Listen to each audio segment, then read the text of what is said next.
యేసుక్రీస్తు నామంలో వందనాలన్నయ్య. మా గ్రామంలో ఉన్న సేవకునికి మీరు ఎంత వాక్యం చెప్పినా ఒక్కరు కూడా మారలేదు కదా అని అడిగితే సేవకుడు ఇలా అంటున్నాడు, అన్నయ్య నోవాహు గారు 120 సంవత్సరాల వాక్యం ప్రకటిస్తే ఒక్కరు కూడా మారలేదు కదా, కాబట్టి నేను ఎంత చెప్పినా ఒక్కరు కూడా మారలేదని అంటున్నాడు.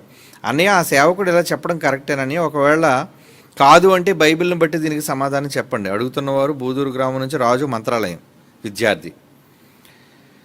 నానా వాక్యం చెప్పినప్పుడు మారాలి అన్నది ఏమి లేదు. బోధకుడిని అడుగుతున్నావు, నువ్వు ఎవని సేవకుడిని అడుగుతున్నావు. ఎంత చెప్పినా మీరు మీ గ్రామంలో ఉన్న సేవకుడిని నువ్వు అడిగావు, అయ్యా మీరు వాక్యం చెప్తున్నారు ఇంతకాలంగా ఒక్కరు కూడా మారలేదు కదా అని అడిగితే సేవకుడు ఏమన్నాడంటే దానికి జవాబు, 120 సంవత్సరాలు నోవాహు గారు ప్రకటించారు, ఎంతమంది మారారు? కుటుంబం తప్ప. కనుక నేను చెప్పగానే మారుతారా? అతను చెప్పిన దాంట్లో తప్పేం లేదు నాన్న. కనుక అన్ని సందర్భాల్లోనూ నోవాహులాగా 120 సంవత్సరాలు ప్రకటించిన మారని వాళ్ళు ఉండరు, అలాగే మారేవాళ్ళు ఉండరు.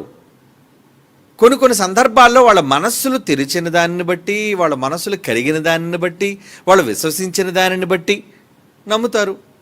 ఎవ్వరూ మారరు కాబట్టి 120 సంవత్సరాల ప్రసంగం చేసినా వినిపించినా మారరు కాబట్టి మనం చెప్పడం మానేద్దామా? ఏనాన్నా ప్రతిఫలం రాలేదు కనుక నీళ్లు పోయడం మానేద్దామా? గుప్పు తవ్వడం మానేద్దామా? ఆకులే వస్తున్నా ఇంకా పళ్ళు రాలేదు కాబట్టి దానికి ఎరువేయడం మానేద్దామా? అలా అనుకోకూడదు. మీరు చివరి వరకు దానికి మీరు చేయవలసిన పోషణ ఆ చెట్టుకు అందించండి. ఏదో ఒక రోజు ఫలం వస్తుంది. ఏమండి, అన్ని సందర్భాల్లోనే రాకపోయినా కొన్ని సందర్భాల్లో వచ్చింది. ఇప్పుడు 120 సంవత్సరాలు ఆయన ప్రకటించారట, ఒక్కరు మారలేదు. అలాగని మరి ఇప్పుడు తర్వాత యేసుప్రభు చెప్పినప్పుడు మారలేదా? 30 సంవత్సరాల్లో 3.5 సంవత్సరాలు చెప్పాడు ఆయన, మారారు. అలాగే చాలామంది అపోస్తలులు చెప్పారు, శిష్యులు చెప్పారు, మారారంటే మారారు. పేతురు గారు ఒక ప్రసంగంతో 3,000 మంది మారిపోయారు. మారని ఈ వాక్యాన్ని అప్లై చేస్తారు అక్కడ. కనుక మారరు కాబట్టి నేను చెప్పను, ప్రసంగం చేయనంటారా? ఎలా పడితే అలా మీరు బైబిల్ని అనుకోకండి. విన్నా మారరు కాబట్టి నేను చెప్పటం లేదు, ఏమండి చెప్పినా ఎవరు మారరు కాబట్టి నేను ప్రసంగం చెయ్యను, నేను చదవను బైబిల్ని అని అనకండి. మీరు బాగా బైబిల్ నేర్చుకోండి, చెబుతూనే ఉండండి. ఏమండి, అన్నం తినకపోతే మనిషి చచ్చిపోతాడా? చచ్చిపోతాడు. అన్నం తినకపోతే మనిషి చచ్చిపోతాడు. ఎప్పుడో ఒకప్పుడు చచ్చిపోవాలి. మరి ఎంత తిన్నా ఎందుకు చచ్చిపోతున్నాడు? ఏమండి, అన్నం తినకపోతే మనిషి చచ్చిపోతాడు. మరి 3 పూట్ల తింటున్నాడు, ఓ 70-80 ఏళ్ళ తర్వాత చచ్చిపోతున్నాడు. కనుక ఎప్పుడో చచ్చిపోతాడు కాబట్టి ఇప్పుడు అన్నం పెట్టడం మానేద్దామంటే ఎలా మానేస్తాం? పెట్టాలి. ఆడు చచ్చిపోయినంత వరకు పెట్టడమే, ఆడు బతుకున్నంత వరకు పెట్టడమే. అలాగే ఈ సమాజం బతుకున్నంత వరకు మీరు వాక్యం చెప్పటమే, ప్రకటించటమే. కనుక ప్రకటించే బాధ్యత మనకుంది. వాళ్ళు వింటారో వినరో అనేది వదిలేయండి, ప్రకటించటం మన వంతు. యేసుక్రీస్తు వారు లోకానికి అంతం వచ్చే ముందు సూచనగా ఆయన చెప్పిన ఒక సూచన ఏంటంటే, ఈ వాక్యము సాక్షార్థమై లోకమందంతటా ప్రకటించబడును అన్నాడు. మార్చబడును అనలేదు, అందరూ మారుతారని అనలేదు. సాక్షార్థమై ప్రకటించబడును, తరువాత అంతం వచ్చును. కనుక మన డ్యూటీ, మన బాధ్యత ఏంటంటే మనం ప్రకటించటమే. చెప్దాం. మారలేదు కాబట్టి అక్కడ ప్రకటించిన వ్యర్థమైంది అనుకోకండి. మనం వెళ్ళాం, కష్టపడ్డాం, చెప్పాం, వచ్చాం. కానీ మనం ప్రకటించినందుకు దేవుడు మనకు జీతం ఇస్తాడు. మారలేనందుకు, ఎవరు బాప్తీసం తీసుకునేందుకు మన జీతం ఇవ్వడాలని అనుకోకండి. ఏదో బాప్తీసాలు ఇస్తేనే జీతం ఇస్తాడు అనుకోకండి. ప్రకటిస్తే చాలు. విన్నవారు వినిన వాక్యంతో వాళ్ళు దాని ప్రకారంగా లోబడి కలిసి ఉండకపోతే విని చెయ్యని వాళ్ళది తప్పు. కానీ ముందు వినాలి అంటే ప్రకటించేవాడు వెళ్ళాలి కదా. ఇప్పుడు మన దగ్గర ఉన్న పిల్లలు కూడా ఎంతోమంది మరి సంవత్సరం 365 రోజులు నేర్చుకున్నాడండి అక్కడ మొదవలసలో. 365 days అందరినీ విడిచిపెట్టి, డబ్బులు ఖర్చు పెట్టి ఎందుకు నేర్చుకున్నాడు? ప్రకటించాలి. మరి మీలో ఎంతమంది పిల్లలను నేర్పించడానికి, తర్ఫీదునివ్వడానికి, పరీక్షలు రాయించడానికి సిద్ధపడుతున్నారు చెప్పండి. ఎందుకంటే ప్రకటించువాడు లేకుండా వారెట్లు విందురు అన్నాడు రోమాపత్రిక 10వ అధ్యాయంలో. ప్రకటించేవాడు కావాలిగా. ఒకరి మారాలి అంటే, ఒకరి మనిషి మనసు మారాలి అంటే ప్రకటన జరగాలి. ప్రకటన 10వ అధ్యాయం రోమాపత్రిక 14వ వచనం. రోమాపత్రిక 10వ అధ్యాయం 14వ వచనం. ప్రకటించువాడు లేకుండా వాళ్ళు ఎలా వింటారయ్యా? పాఠం చెప్పేవాడు కావాలి కదా. ఏమండి, స్కూల్లో జాయిన్ అయిన వాళ్ళు అందరూ ఫస్ట్ ర్యాంక్లో పాస్ అయిపోతారా? అందులో ఫెయిల్ అయిపోయిన కూడా చాలామంది ఉంటారు. ఏమండి ఫెయిల్ అయిపోతున్నారండి, మేము చెప్పమండి పాఠాలు అంటే అదే స్కూలు?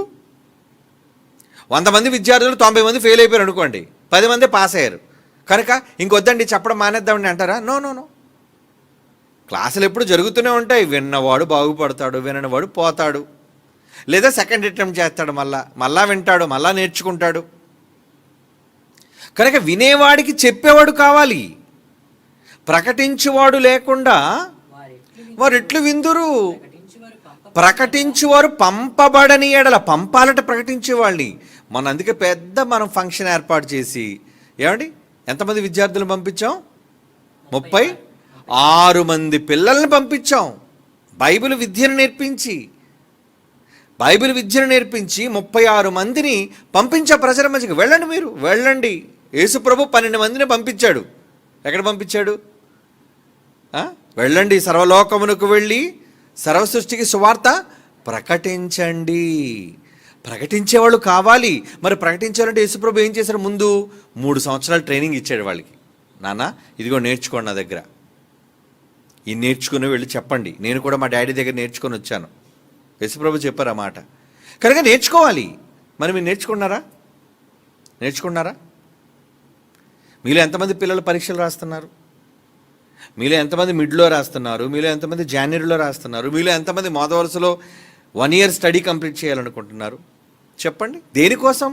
లోకంలో కలెక్టర్ పోస్ట్ కోసం, ఏమండి కమిషనర్ పోస్ట్ కోసం, జీతం కోసం కాదు ఇది, డబ్బుల కోసం కాదు ఇది. నిజంగా చాలామంది తల్లిదండ్రులు గొప్పోళ్ళండి. 36 మంది కుటుంబాలు తమ పిల్లల్ని ఇచ్చారు అంటే ఏం ఆశించేవారు? నాన్న నువ్వు సర్టిఫికేట్ తీసుకొస్తే ఈ సర్టిఫికేట్ చూపించి పెద్ద ఉద్యోగం చేసుకో నాన్న, 1,00,000 రూపాయలు జీతం వస్తుంది. అలాంటి ఉద్దేశం లేదండి వాళ్ళకి. ఎందుకంటే అంతకన్నా గొప్ప ఉద్దేశం వాళ్ళది. ఏంటది? మనం ఉండబోయేది మహాలోకం, శాశ్వత లోకం. అక్కడ మన పిల్లలు గొప్పవాళ్ళుగా ఉండాలి. అక్కడ అనేక మందిని సంపాదించడానికి నాకు ఆస్తి కావాలి, దేవునికి సొత్తు కావాలి, దేవుని కోసం ప్రజలను సంపాదించాలి. కనుక నా కొడుకును నేను గొప్ప సేవకుడిగా చేస్తాను అని ఒక తల్లి అనుకున్నది, ఒక తండ్రి అనుకున్నాడు. అలాగే పాపం ఆన్లైన్ కోర్సులు కరెస్పాండెన్స్ ద్వారా ప్రతి జనవరిలోను ప్రతి మిడ్లోను రాస్తున్న ఎంతోమంది పిల్లలు ఉన్నారు. కొన్ని 100 మంది పిల్లలు. సుమారు ఒక ట్రిప్కి 7 నుంచి 900 మంది పిల్లలు రాస్తున్నారండి. వాళ్ళందరిలో ఉన్న ఆశ ఏంటి? ఏమండి వాళ్ళందరిలో ఉన్న ఆశ ఏంటి? పెద్ద ఉద్యోగం చేసి లోకంలో బాగా డబ్బు సంపాదిద్దామనే స్వార్థపూరిత ఆలోచనలు లేవండి. చాలా గొప్ప మనస్సులు వాళ్ళవి. ఎంత గొప్ప మనస్సులు అంటే, మేము విద్య నేర్చుకొని పరలోకపు పౌర విద్యను మేము ప్రకటించి అనేక మంది పరలోకపు పౌరులనుగా మేము చేయాలి, అనేక మందిని పిలవాలి. ఎందుకంటే దేవుడు ప్రకటించమన్నాడు. మాకు జీతం అదే. మాకు జీతం పరలోకంలో కావాలి, మాకు ధనాన్ని పరలోకంలో కూర్చుకోవాలి. భవిష్యత్తు పునాది వేసుకున్నారు వాళ్ళంతా తెలివైన వాళ్ళు. లోకంలో ఉన్న ఈ బీఈడీలు, ఎంఏలు, ఎంఈడీలు, ఏమండి బీఎస్సీలు ఇవన్నీ చేసుకున్న వాళ్ళు ఏమైపోతున్నారు? ఇక్కడ చదువుకొని ఇక్కడే పట్టాలు సంపాదించి, ఏమండి ఇక్కడే ఉద్యోగాలు చేసుకొని ఇక్కడే సంపాదించి ఇక్కడే అన్నీ వదిలేసి ఒక్కడే పోతున్నాడు. అంతేనా? అన్నీ సంపాదిస్తున్నావు కానీ నువ్వు వెళ్ళిపోవాలిగా. ఎక్కడికి? నీదైన వాటన్నిటినీ వదులుకొని ఒక లోకానికి వెళ్ళిపోవాలి. అది శాశ్వత లోకం. కనుక ఆ లోకం కోసం ఆలోచించేవాళ్ళు తెలివైన వాళ్ళు. ఎవడైనా బయట వాళ్ళు చూసి, ఏమండి మీరు బీబీటీహెచ్ రాస్తున్నారు దేనివల్ల అండి ప్రయోజనం? బయట వాళ్ళు చూసి, ఏంటి ఎగ్జామ్ చదువుతున్నారు ఏంటండి? అవునండి నాకు బైబిల్ కరెస్పాండెన్స్, నాకు బీబీటీహెచ్ 2nd సెమిస్టర్ ఉందండి, 4th సెమిస్టర్ ఉందండి చెప్తున్నాను అనుకో. ఎందుకంటే దీనివల్ల ప్రయోజనం ఏంటండి? ఏ ప్రయోజనం లేదండి. మరి ప్రయోజనం లేని దానికే ఎందుకంత డబ్బులు కడుతున్నావు అని హేళన చేస్తుంది ఈ సమాజం. వాళ్ళకి తెలీదు దానివల్ల కలిగే ప్రయోజనం ఏంటో వాళ్ళకి తెలీదు. పరలోకంలో ధనాన్ని మనం సంపాదించుకోవడానికి ఇది మనం ఏం చేస్తాం? విద్య. అది నేర్చుకొని ప్రకటించి అనేక ఆత్మలను సంపాదించి దేవుని కొరకు సొత్తును, మనుషులే కదండి ఆస్తి, మనుషులే కదండి దేవునికి సంపద. వాళ్ళు మనం సంపాదించగలిగి దేవునికి ఇవ్వగలిగితే పరలోకంలో మీ ధనం అధికం. ఎక్కడికా ధనం? కాబట్టి అలాంటి తెలివైన నిర్ణయాలు తీసుకునే వాళ్ళు బహు కొద్ది మంది. కనుక లోకం అనే మాటలకు మీరు పట్టించుకోకండి. ఎందుకంటే ఇంత డబ్బులు మీరు ఖర్చు పెడుతున్నారు? ఏమండి, ఇంత డబ్బు ఖర్చు పెట్టి మీరు మోదవలసలో జాయిన్ చేయాలండి, అబ్బాయి విద్యను ఆపేసి మీరు చేయాలండి. ఆ సర్టిఫికేట్ వల్ల ఏంటి ప్రయోజనం? ఏంటి ప్రయోజనం? పరలోకంలో ప్రయోజనం. మీరు విద్యను నేర్చుకున్న వాళ్ళైతే అనేక మందికి జ్ఞానోపదేశాన్ని చేసి అనేక మందిని క్రీస్తు మార్గంలోనికి నడిపించేవాళ్ళుగా మీరు మారిపోతారు. కోత విస్తారంగా ఉంది, ఏం కావాలి? పనోళ్ళు కావాలి. ఏం పనోళ్ళు? కోతను కోసే పనివాళ్ళు. ఆ పనివాళ్ళు ఎవరు? విద్యను కొయ్యడం కూడా రావాలి కదా. ఏమండి, ఎలా పడితే అలా కోసేస్తారు కోతని? కోతను కొయ్యడంలో కూడా ఒక విధి విధానం. కనుక ఆ విధానాన్ని నేర్చుకునేది బైబిల్ విద్య. అందుకే నేర్చుకోవాలి. మీ పిల్లలకు నేర్పించండి, మీ పిల్లల్ని చేర్పించండి. మీరు మీ కుటుంబాలు ప్రకటించే వాళ్ళుగా మారండి. పెద్దోళ్ళు కూడా రాస్తున్నారండి, ముసలోళ్ళు కూడా రాస్తున్నారండి ఈరోజు. ఏమవసరం? ఈ విద్య నేర్చుకుంటే ఈ విద్య ద్వారా సత్యాన్ని మనం తెలుసుకొని అబద్ధంలోని అనేక మందిని, అసత్యంలోని అనేక మందిని సత్య మార్గంలో నడిపించే వాళ్ళుగా అవుతాం. దానివల్ల మాకు పరలోకంలో ఎంతో జీతం. అది కంటికి కనిపించనిది, అదృశ్యమైన వాటిని నిదానించి చూచేది. అది విశ్వాసం, నమ్మకం. ఆ నమ్మకం మీలో బహు కొద్ది మందికే ఉంది. కనుక కంటిన్యూ నేర్చుకోండి. మీరు మీ పిల్లలకి నేర్పించండి. సమాజానికి ప్రకటించే బోధకులు కావాలి, వాక్యోపదేశకులు కావాలి. ఒక బీఈడీ చదివితే ఒక లెక్చరర్గా కాలేజీలో ఒక 100 మందికి చెప్తాడేమో, ఏమన్నా అంతేనా? కానీ బైబిల్ విద్య నేర్చుకుంటే నడిబొడ్డున ప్రపంచ వేదిక మీద లక్షల మందికి ప్రకటిస్తాడు. మాలా ఎంత గొప్ప లెక్చరర్ ఎవడు ఉంటాడండి? అంతమందిని కూర్చోబెట్టి పాఠం చెప్పగలిగేవాడంటే ఎంత సమర్థత ఉండాలి, ఎంత విజ్ఞానం ఉండాలి.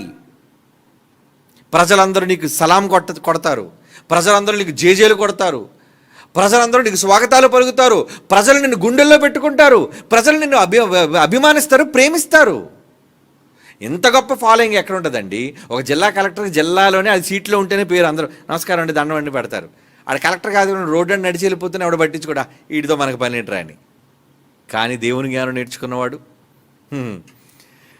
నువ్వు ఎక్కడ కనబడినా పరుగెత్తుకుంటూ వస్తారు నీ దగ్గరికి. నిన్ను పిలిచి అన్నం పెడతారు, నిన్ను బహుగా ప్రేమిస్తారు, నిన్ను బహుగా అభిమానిస్తారు, తమ సొంత మనిషిగా నిన్ను అనుకుంటారు. నిత్యము బ్రతుకున్నంతకాలం నిన్ను ప్రేమిస్తారు.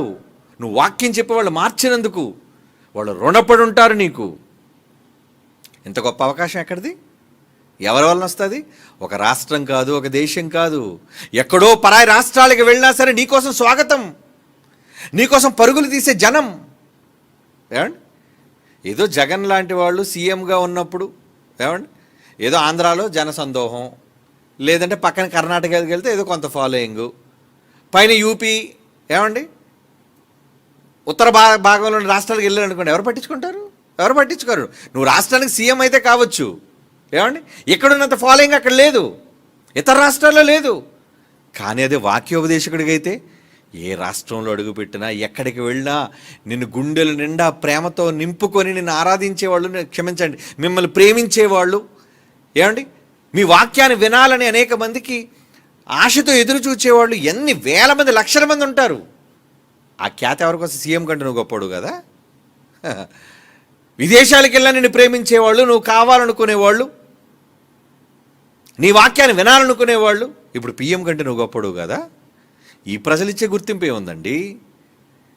ప్రజలిచ్చే గుర్తింపు పక్కన పెడితే సకల లోకాలకు అధినేత అయిన దేవుడిని గుర్తింపిచ్చాడు.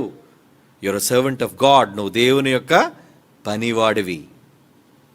దేవుని యొక్క మహాజ్ఞానాన్ని ప్రకటించే వాక్యోపదేశకుడు నువ్వు. ఇంత గొప్ప గుర్తింపు ఎక్కడి నుంచి వస్తుంది చెప్పండి? ఆ కీర్తిని సంపాదించడానికి ప్రయత్నం చేయండి. లోకంలో ఇచ్చే కీర్తి తాత్కాలికమైనది, లోకంలో మనిషి సాధించే పేరు ప్రఖ్యాతులు తాత్కాలికమైనవి. కానీ దేవుని వాక్యం వల్ల మనిషి సాధించే కీర్తి, ప్రతిష్ట, పేరు ప్రఖ్యాతులు అనంతమైనవి. అది ఈ లోకంతో పాటు అనంత లోకాల్లో, 3 లోకాల్లో నీ పేరు మారుమోగిపోతుంటుంది. అబ్బా పలానా వ్యక్తి, పలానా వ్యక్తి, పలానా వ్యక్తి. అదండి దేవుని వాక్యానికి ఉన్న విలువ. కనుక నాన్న చెప్పొచ్చా అంటే చెప్పొచ్చు. మారరా, మారకపోని, కానీ ప్రకటించడం నీ ధర్మం. ఓకేనా? God bless you.